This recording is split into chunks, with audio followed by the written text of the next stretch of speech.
না না, আমি কিন্তু আমাদের দেশের খুব কাছাকাছি আছি। জি আপা, খুব শুনে শান্তি লাগলো আপা। আমি অত দূরে নাই, আমি খুব কাছাকাছি আছি। জি আপা, আমি চট করে ঢুকে পড়তে পারি। অন্তর্বর্তী সরকারের প্রধান উপদেষ্টা ডক্টর মোহাম্মদ ইউনূস জাতিসংঘের সাধারণ পরিষদের অধিবেশনে যোগ দিতে যুক্তরাষ্ট্র গেছেন। 23 সেপ্টেম্বর সোমবার ভোর 5টা 5 মিনিটে হযরত শাহজালাল আন্তর্জাতিক বিমানবন্দর ছেড়ে যান তিনি। এদিকে শেখ হাসিনার একটি অডিও রেকর্ড ভাইরাল হয়েছিল। সেখানে তিনি বলেছিলেন, আমি খুব বেশি দূরে নেই, যে কোনো মুহূর্তে চট করে ঢুকে যাব। তবে কি ইউনূসের অনুপস্থিতিতে দেশে আসবেন শেখ হাসিনা? এমন গুঞ্জন সামাজিক যোগাযোগ মাধ্যমে। সবার নামে মামলা। জি আপা, সবার নামে মামলা দিয়েছে আপা। হয়রানি করার জন্য।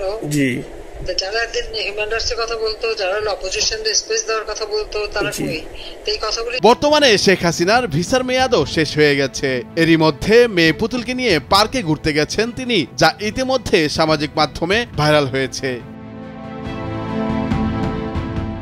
তবে দেশের বাইরে থেকেও থেমে নেই শেখ হাসিনা। প্রতিনিয়ত তার ফোন আলাপ ফাঁস হচ্ছে। সে ফোন রেকর্ডগুলো শেখ হাসিনারই বলে ধারণা করা হচ্ছে। সেখানে তিনি দাবি করছেন, সরকার প্রধান হিসেবে এখনো তিনি রয়েছেন। ফোন আলাপে শেখ হাসিনা বলেন, সে তো জবরদখল করেছে, তার কোনো লিগ্যালিটি নেই। উপদেষ্টা বলে আমাদের কোনো পদ নাই। মানুষ খুন করে মেরে একটা সিচুয়েশন তৈরি করে তারপর সে ক্ষমতায় গেল।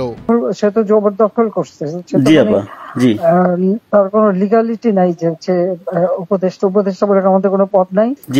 যেভাবে সে ক্ষমতা গেছে, এটা তো মানে মানুষ খুন করে মেরে একটা সিচুয়েশন তৈরি করে তারপরে তো সে ক্ষমতায় গেল। শেখ হাসিনা আরো বলেন, আমি তো পদত্যাগ করি নাই। আমাদের কনস্টিটিউশনের আর্টিকেল 57 অনুযায়ী আমার কিন্তু সেভাবে পদত্যাগ করা হয়নি। সে কিন্তু লং মার্চ 6 তারিখের বদলে 5 তারিখ নিয়ে আসলো। 5 তারিখে নিয়ে আসার ফলে এমন ভাবে চারিদিকে লোক ঘেরাও করলো। আমি দেখলাম, এখন যদি আমি ওপেন ফায়ার করি তাহলে অনেক লাশ পড়বে। লাশ ফেলে আমি ক্ষমতায় থাকতে চাই না।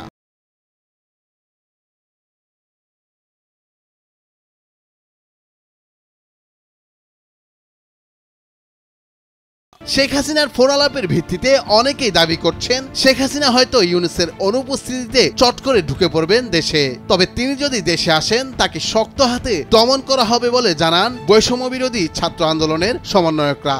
আইনজীবীরা যেতে পারে না, দাঁড়াতে পারে না, সেখানে করে। তো সেখানে যখন আইনজীবীরা যাবে, সেখানে ওদের বলো যে আমাদের লোকজনদের অর্গানাইজ করে সোজা ওখানে যাই।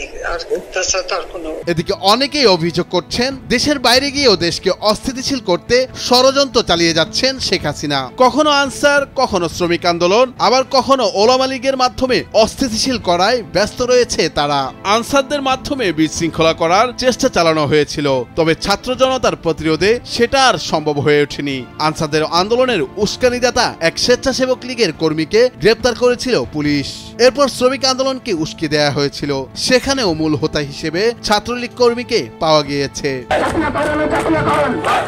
নুরুল আফসার, নিউজ ডেস্ক, ভোরের কাগজ। আপনারা প্রধান উপদেষ্টাকে আহ্বান করছি আমাদের সকলের পক্ষ থেকে, ডিজি মহোদয়কে আহ্বান করছি।